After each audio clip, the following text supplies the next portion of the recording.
So, um, I want you to just imagine an invading army for a second, right? Like Yeah. you're expecting this slow, grinding march of a conventional siege. Right, the typical war of attrition kind of setup. Exactly. Picture the mud, the miles of razor wire, the endless trenches, and this plodding, highly methodical advance of heavy artillery. Just a massive logistical nightmare. Yeah.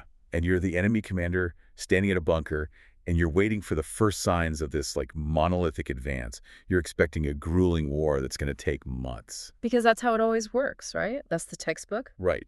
But instead, the horizon just simply screams. Like, before you can even issue a preliminary order, your flanks are just shattered by thousands of armored warriors. And they're not marching, I assume. No, not at all. Yeah. They are moving at supersonic speeds. They're riding on these heavily modified jet bikes, completely ignoring all your established battle lines. Wow. Yeah, they strike from completely impossible angles, basically laughing as they dismantle your defensive grid. And before the dust even settles, they're just gone. So no artillery, no slow advance, just... Just the storm. Literally, that's what we're looking at today. It is, well, it's the absolute terrifying inversion of everything the enemy has been trained to fight. Yeah, totally inverted. Because conventional warfare relies heavily on friction, on the slow, predictable grinding of two massive forces against one another. Like two huge gears just grinding together. Exactly. And when you remove that friction entirely and you replace it with pure, unadulterated velocity, the enemy's command and control structures just, well, they simply collapse. They can't process it. And the crazy part is this isn't just some friend rebel group doing this. No, not at all. The text we're diving into today, it's this incredible excerpt called The Way of the Storm, Legacy of Jagatai Khan. It outlines this military vanguard known as the White Scars, or the V Legion. It's the Fifth Legion, yeah. Right. And on paper, these guys are Space Marines. They are the Emperor's Angels of Death, which, if you know anything about the lore of this massive dystopian galactic empire we're talking about, those titles carry immense weight. They absolutely do. They imply an absolute unquestioning loyalty to the system. Yeah, you expect these heavy power-armored infantry dropping from orbit in perfect synchronized ranks, right? Yeah. Like quoting from a religious military doctrine as they land. You're expecting a highly disciplined, completely uniform wall of muscle and ceramide and, well, dogma. Dogma is the key word there. But they don't do that. What's fascinating here is the reality of the V Legion is so profoundly jarring compared to that expectation. I mean, the Imperium is fundamentally built on this deep obsession with standardization. Because it has to be, right? It's so big. Exactly. The Empire spans 1,000,000 worlds, and the only way a bureaucracy of that insane scale survives is by making every single thing visible, quantifiable, and controllable. No surprises allowed. Right. The ideal Imperial soldier is just an interchangeable cog in an infinitely massive machine. But the White Scars violently subvert that expectation. I mean, the text describes them the exact same breath as the wild horsemen of the stars. Which is such a contradiction. It's a huge contradiction. Yeah. They're elusive, they're completely unpredictable, and I think most importantly, they are entirely untouched by the suffocating dogma of the empire they supposedly serve. Yeah, they're the tip of the spear for literally the most rigid, bureaucratic regime imaginable. Yet they operate with the fluid, almost chaotic freedom of nomadic hunters. And that's what's fascinating here is the existential threat this poses, not just to their enemies, but actually to their own commanders. Wait, really? Their own commanders feel threatened by them. Oh, absolutely. Think about it. You have this military asset that is undeniably effective, arguably one of the most lethal forces in the entire galaxy, but they completely refuse to be governed by the standard operating procedures. Oh, I see. They achieve the state's goals, sure, Yeah. but they actively despise the state's methods while doing it. I mean, if you've ever worked in a massive corporate bureaucracy, the kind where you have to fill out like 3 different forms in triplicate just to get a new office chair. Oh, yeah, where every single action is dictated by some 10-year-old HR manual. Exactly. You know exactly what this tension feels like. So I want you to imagine, right in the middle of that bloated corporation, there's a rogue, highly effective startup team. Operating completely off the books. Yeah. They never wear suits, they skip every single mandatory synergy meeting, and they just flat out ignore the chain of command. But because they relentlessly, brutally bring in results, upper management can't actually fire them. They need them too much. Right. Yeah. So instead, management just views them with this intense suspicion and, like, barely concealed hatred. That corporate analogy is highly functional here, honestly. But we have to scale it up to a galactic war for human survival. Yeah, just a slight step up in stakes. Just a bit. I mean, the HR manual in this case is a sacred dogmatic text that literally dictates how millions of soldiers live and die. And that rogue startup team, Right. they are a legion of genetically modified super soldiers who are fully capable of burning down an entire solar system. Okay, let's unpack this from the ground up, because we really need to look at exactly where this wild methodology actually comes from.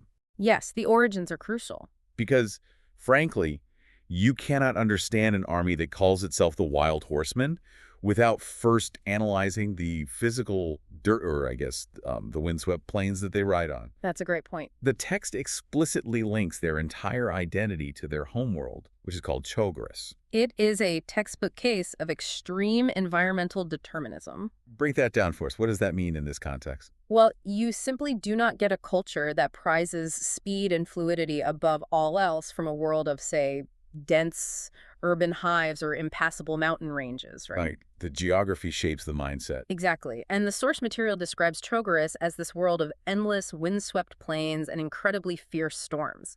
That physical geography is the anvil upon which their entire collective psychology is forged. So let's think about the physics and sociology of that for a second. Hmm. If you live on an endless plain and fierce storms can just materialize out of nowhere, you can't build static structures. It's impossible. Like, if you build a massive stone fortress, you are essentially just painting a giant target on yourself for the elements, or, for rival nomadic tribes. You can't out-armor a supercell storm. Precisely. You have to outrun it. Yeah. On Chogoris, static defense is literally a death sentence. Wow. The environment actively punishes anyone who tries to draw a line in the dirt and just hold it. Instead, the world rewards constant fluid movement. So survival dictates that you have to be able to pack up your entire civilization and move it at a moment's notice. Exactly. Your wealth and your power aren't measured in the height of your walls. They're measured in the speed of your mounts. So they're culturally hardwired for mobility long before they ever put on a suit of power armor. Deeply hardwired, yeah. And the text introduces their primarch, Jagatai Khan, as the absolute embodiment of this philosophy. He's like the central anchor for this planetary identity. He is the apex of that entire culture. But wait, okay, let's unpack this. I have to push back on this a little bit. Sure. I understand the cultural background, Yeah. but we are talking about space marines here. These aren't just regular guys recruited from a local village, right? No, they go through a horrific process. Exactly. They undergo extreme genetic modification, intense psycho-indoctrination, and decades of training just to become the Emperor's Angels of Death. It's a brutal transformation. So a massive totalitarian military like the Imperium usually strips away all of that individuality. They shave your head, give you a serial number, break down your past identity, and rebuild you as a uniform weapon. That is the standard imperial procedure, yes. So how on earth does a localized nomadic culture survive that kind of industrial-scale brainwashing? That is a brilliant question, and it really strikes at the absolute core of the White Scar's unique nature. Because it shouldn't be possible, right? Well, the text actually gives us the key to this. It describes them as a brotherhood forged in the howling winds. The Imperium certainly tries to strip away their humanity. They try to impose the standard imperial dogma on these recruits. But the shared trauma, the deeply ingrained philosophy of those Chogorian plains, acts as an impenetrable cultural shield. A cultural shield against their own empire's indoctrination. Yes, exactly. How does that actually work in practice, though? Think about it physiologically and psychologically. When a Chogorian initiate undergoes this torturous process of becoming a space marine, the pain and the hypnotherapy are supposed to rewrite their brain entirely. Erase the slate, basically. Right. But the teachings of Jagatai Khan, this philosophy of the wind, the plains, the storm, it's so fundamentally rooted in their collective psyche that it just overrides the imperial conditioning. Oh, wow. So it's stronger than the brainwashing. Yes. The Imperium tries to teach them rigid obedience to this distant emperor sitting on a golden throne.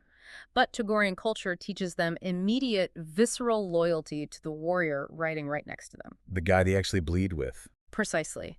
The Brotherhood of the Plains outcompetes the bureaucracy of the stars. That's an amazing way to put it.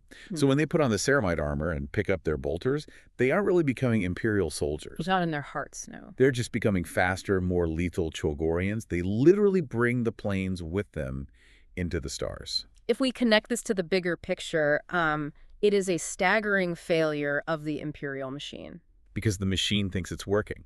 Right. The Imperium thinks it is creating these standard issue weapons, but it's actually just supercharging a pre-existing, deeply independent warrior culture. They're just giving them better gear to be more themselves. Exactly. The White Scars play along with the broader structure just enough to get the weapons and the ships, but internally, their soul belongs entirely to Cho'Goris. Which naturally brings us to how this soul translates into actual warfare. Because it isn't just that they like to go fast, right? No, it's a very specific doctrine. It's a highly codified, rigid, yet paradoxically completely free belief system that the text calls the Way of the Storm. A great title. It is. And the sources break this down into 3 foundational pillars. Right. Speed, freedom, and the thrill of the hunt. Right. Now, speed and freedom, those are obvious byproducts of growing up on the windswept plains. But it's this third pillar, the thrill of the hunt, where I think the text introduces a massive, almost absurd tactical paradox. Oh, it is arguably the single most controversial aspect of their doctrine among other Imperial commanders. Because the text states, and this is a direct concept from the source, that the White Scars value the moment of the kill above all tactical considerations. Which is a wild statement. It sounds like pure madness.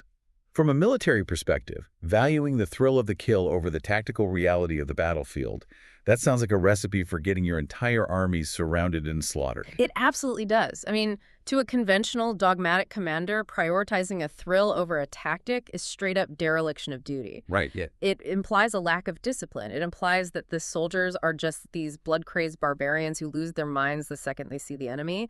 I have to play devil's advocate here. You're fighting these highly advanced alien races that have been conducting warfare for millions of years. Or chaotic entities that literally warp reality. Exactly. Right. If you throw your tactical playbook out the window because you're chasing the adrenaline high of the moment of the kill, how are you not immediately wiped out? It's a fair point. You cannot out-instinct an orbital bombardment or like a mathematically perfect alien crossfire. There has to be a mechanical framework behind this thrill, right? You are absolutely correct to challenge that, because the word thrill in a civilian context implies reckless abandon, like a joyride. Yeah, exactly. Just doing whatever you want. But we have to redefine what thrill means to a superhuman warrior who is steeped in the way of the storm. This isn't recklessness. This raises an important question about the nature of intuition in warfare. Okay. For the White Scars, the thrill is the tactic. Explain the mechanics of that. How does an emotion replace a strategy? It's about the flow state, but weaponized to a superhuman degree. The flow state, like an athlete. Exactly. When the text says they value the kill over tactical considerations, it means they are actively rejecting plotting, calculated, static strategy. Oh, I see. They aren't turning off their brains at all. They're actually bypassing the slow, conscious part of the brain that requires a rigid plan to function. Because a conventional army sees a battlefield as a chessboard. Right. You move a pawn, you wait for the enemy to react, you move a knight. It's turn-based, and it requires constant communication up and down a huge chain of command. Like, sir, we have encountered resistance at Sector 4, requesting orders. Exactly. Which creates lag. Right. The ODA loop: observe, orient, decide, act. It takes time. Time they don't want to spend. The White Scars do not wait for orders. When they give themselves over to the thrill of the hunt, they enter the state of overwhelming synchronized momentum. Synchronized momentum. That sounds terrifying. It is. Their intuition is so finely tuned by decades of surviving the plains and practicing the way of the storm that they can read the microcurrents of a battlefield instantly. Without saying a word. Exactly. They don't need a commander on a radio to tell them the enemy flank is weak. 100 White Scars will simultaneously sense that weakness, communicate purely through their shared momentum, and exploit it in a fraction of a second. That's wow. Think of standard Imperial Space Marines like a broadsword. Right. A broadsword is heavy. It requires a massive wind-up, and it's designed to just cleave through heavy armor using sheer brutal force. Very effective, but very slow. Right. But the White Scars don't operate like a broadsword. They operate like a surgical scalpel that's attached to a high-speed centrifuge. Oh, I like that. It's not about the weight of the blow. It's about the sheer, unanswerable velocity and the angle of the strike. The enemy is looking for the wind-up, but the scalpel is already cutting before their brain even registers the movement. That is a phenomenal analogy. And the centrifuge part is the perfect representation of their momentum. They don't stop to assess the damage they just did. They just keep spinning. Right. By the time the enemy's nervous system realizes it's been cut, the White Scars are already 3 miles away, lining up the next pass. They rely on the physical reality that an enemy simply cannot defend against an attack that has no logistical buildup. But this naturally leads to a massive structural collision course. Oh, inevitable.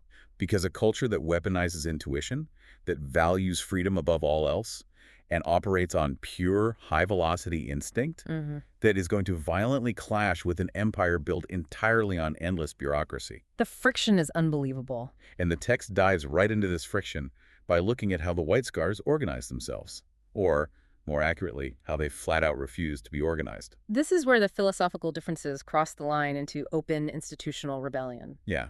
The sources bring up this concept called the Codex Astartes. Now, for those of you listening who might not be super deep into imperial military law, the text describes this codex as a rigid structure that dictates standard company organization. But we need to really visualize what that means. Yeah, this isn't just a pamphlet of suggestions, right? No, this is a multi-volume, exhaustive rulebook. It dictates exactly how many troops should be in a squad, what specific weapons they must carry, how supply lines are maintained, and exactly how to respond to basically every conceivable tactical scenario. So it's the ultimate leash. It is the mechanism by which the Imperium ensures its genetically modified super soldiers don't just turn into uncontrollable warlords. Which is a valid fear. Very valid. If every chapter across the entire galaxy follows the exact same codex, the central bureaucracy can just plug them into any war zone, predict their exact logistical needs, and ensure their ideological purity. Standardization is control. And the text is incredibly blunt about this. The White Scars completely reject it. Completely. They don't just bend the rules or ask for a cultural exemption form. They look at the foundational text of the imperial military and basically throw it in the trash. It's amazing. Instead, the source says they organize into these things called Khanates, led by Khans, and they rely on these really mystic-sounding figures called storm seers. If we connect this to the bigger picture, the logistical reality of rejecting the codex is just staggering. It's a logistical nightmare for the Imperium. Exactly. It means the White Scars operate entirely outside the Imperium's established supply chain and command structure. I really want you to think about how terrifying that must be for the Imperium's high command. Just put yourself in their shoes. Yeah, put yourself in the shoes of a Lord General. You have the V Legion in your sector. They're incredibly lethal. They get results. But you have absolutely zero idea how their chain of command works. It's completely opaque to you. Right. You send a standard encrypted order down the wire for Company B to hold position at coordinate X. But there is no Company B. There's a Brotherhood of the Blue Hawk, led by a Khan. And that Khan doesn't report back to you. The Khan consults a storm seer to read the atmospheric pressure and the spiritual omens of the wind before deciding if your order is even worth following. And that introduction of the storm seers is arguably the most radical departure from imperial norms. You mentioned they sound mystic, and they absolutely are, but we need to understand the mechanics of why that specifically terrifies the Imperium. Because the Imperium has psychics too, right? Yes, but a standard Imperial military force uses rigidly trained, highly monitored psychic individuals like librarians or astropaths who communicate through established, verifiable channels. They log everything. Exactly. They leave a paper trail, whether it's psychic or physical. And a verifiable paper trail is music to a bureaucrat's ears. It's what they live for. But a storm seer, they practice a shamanistic tradition native to Chaggaris. They don't use the rigidly defined psychic disciplines of the Imperium at all. So what do? They manipulate the elements themselves. They use their abilities to summon localized fogs to mask their approach, or they manipulate barometric pressure to give their jet bikes an aerodynamic edge. Wait, they change the air pressure just to go faster? Yes. Or they summon literal lightning strikes. And they don't communicate through secure Vox channels that a general can tap into and monitor. No paper trail. None. They communicate through the shared instinctual language of the storm. They are completely invisible to imperial oversight. Which means the Imperium is literally harboring a sovereign, independent military culture right within its own ranks. Hiding in plain sight. Yeah. The White Scars are wearing the Emperor's colors, but they are fighting Jaghatai Khan's war. Exactly. Here's where it gets really interesting, though. Having established this rebellious, instinctual, completely opaque structure, we need to look at the physical reality of how this machinery operates when the shooting actually starts. Right, because their philosophy is fascinating on paper, but it is deeply, horrifyingly lethal in practice. The text explicitly defines their combat doctrine with one word: speed.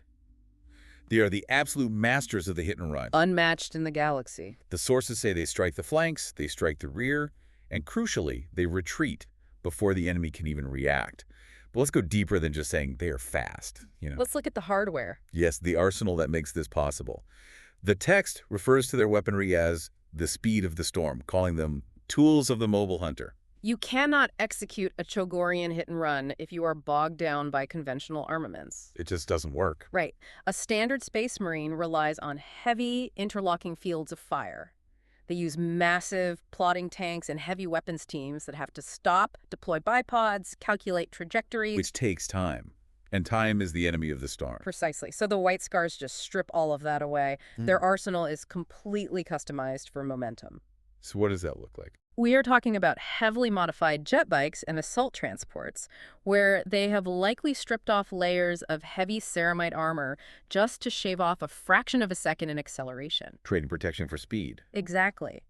And they trade heavy bolters that require static firing positions for lightweight, high-capacity suppression weapons, things that can be fired accurately while moving at 300 kilometers per hour. It fundamentally changes the physics of the engagement. It rewrites the rules. Like, if an enemy fires an artillery shell at a White Scar formation, by the time the shell reaches the apex of its parabolic arc, the formation is simply not there anymore. You're gone. They've completely bypassed the blast radius and are already carving into the actual artillery crew that fired the shot. And this brings us to the psychological terror they inflict. The text uses a very specific, evocative phrase to describe this.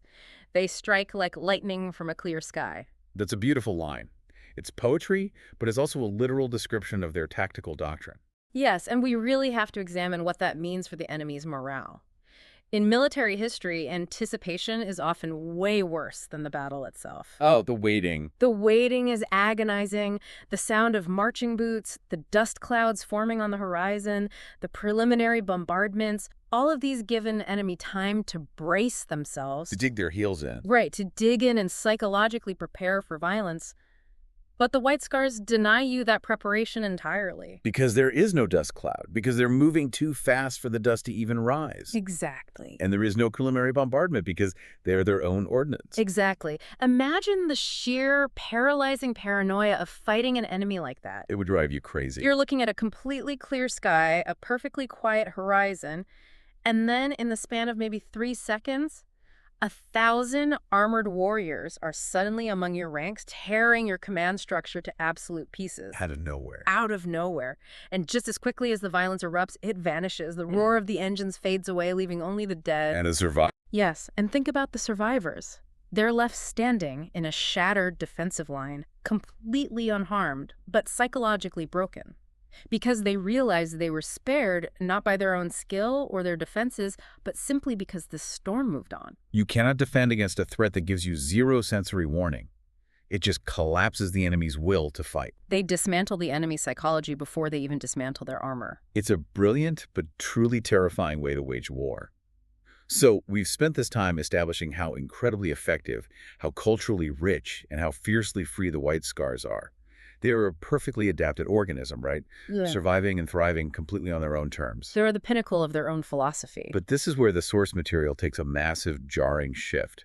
It doesn't end on a triumphant note celebrating their tactical genius. It takes a deeply dark, really tragic turn. It does. It introduces a concept that it literally calls the ultimate horror of this chapter. Yes.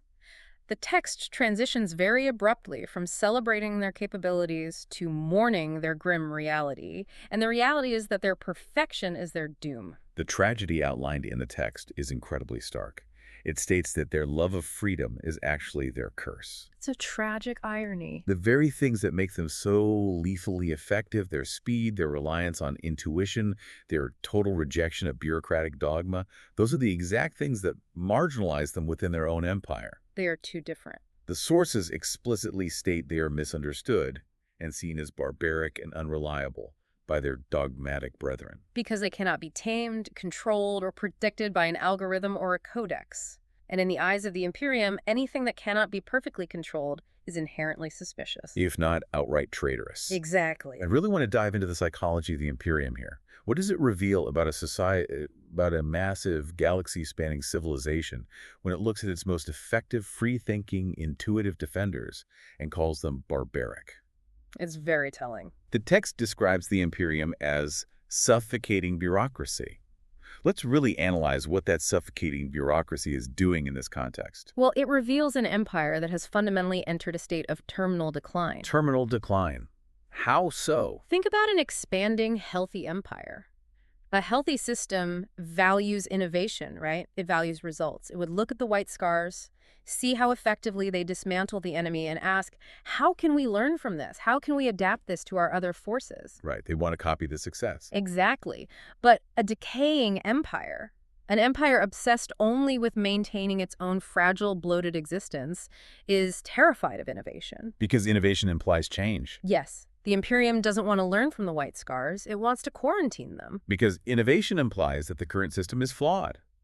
And in a dogmatic, basically religious bureaucracy, questioning the system isn't just wrong, it's heresy. Exactly. The Imperium relies entirely on the illusion of absolute control to keep its million worlds from rebelling. It's all a facade. A fragile facade. And the White Scars pierce that illusion simply by existing.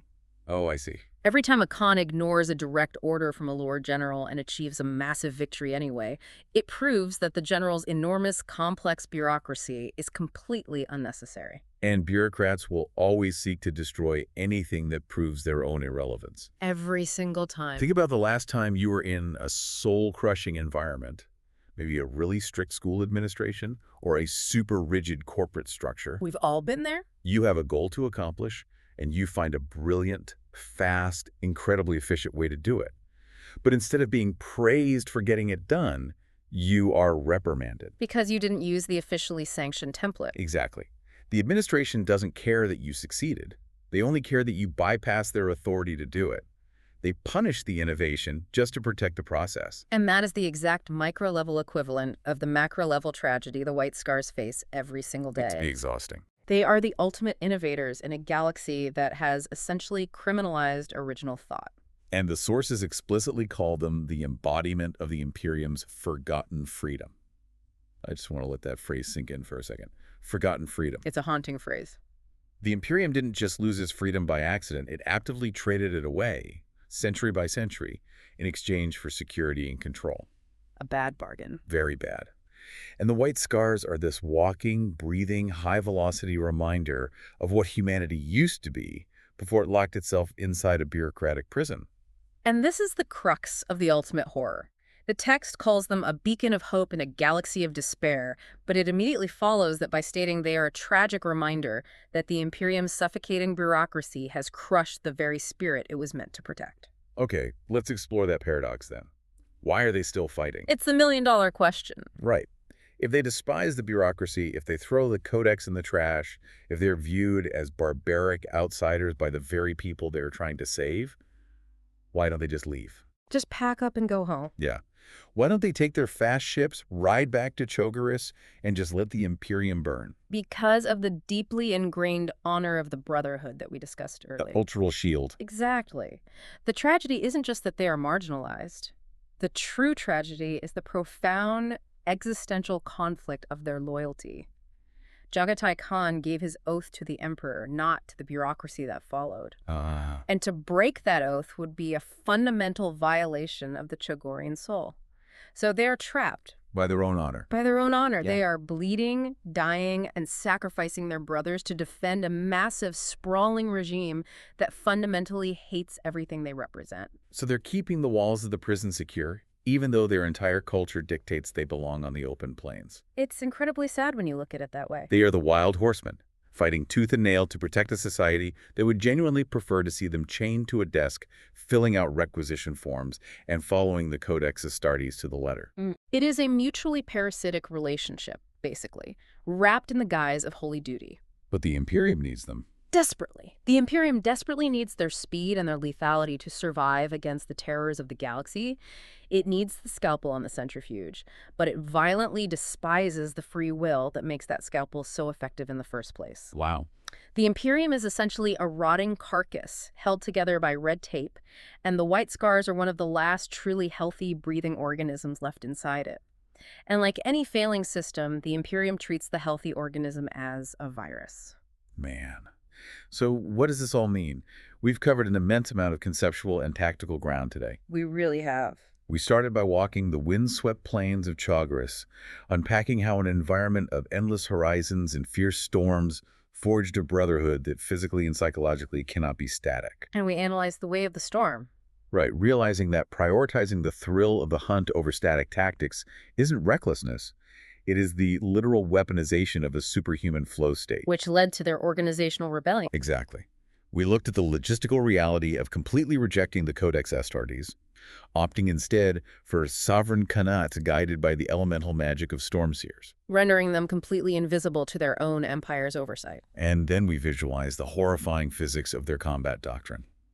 The lightning from a clear sky, the surgical scalpel dismantling the plodding broadsword of conventional warfare. And finally, we confronted the ultimate horror of their existence. Yeah, the tragic, inescapable reality of being the last truly free warriors in the galaxy, condemned to serve a suffocating bureaucracy that views their wild spirit as a barbaric curse, rather than the salvation it truly is. It is an incredibly heavy, deeply fascinating dynamic. It really changes how you look at the concept of loyalty and freedom in any massive organization. Absolutely. We're going to leave the deep dive there for today, but before we wrap up, we want to leave you with a final thought to chew on, something to, roll around in your head the next time you are reading about massive systemic conflicts. Yes.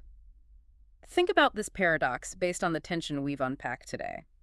If the white scars truly represent the unbridled spirit and the forgotten freedom of humanity, Right. and the Imperium represents a suffocating, rotting bureaucracy that views this freedom as a dangerous, barbaric threat. Then when the White Scars ride out to brutally slaughter the enemies of the Imperium, are they actually defending humanity? Oh, man. Or are they just acting as the incredibly lethal guard dogs for the very system that ultimately wants to extinguish their way of life? It's a profound question of who they are truly fighting for and whether survival is actually worth the cost of the soul. Thank you for joining us on this custom-tailored deep dive into the legacy of Jaghatai Khan. It's been a great ride. We hope this extensive exploration gave you a completely new perspective on how environment, culture, and systemic control violently collide. Keep looking for those hidden tensions, the mechanics behind the lore, and those aha moments in your own reading. We will catch you on the next deep dive.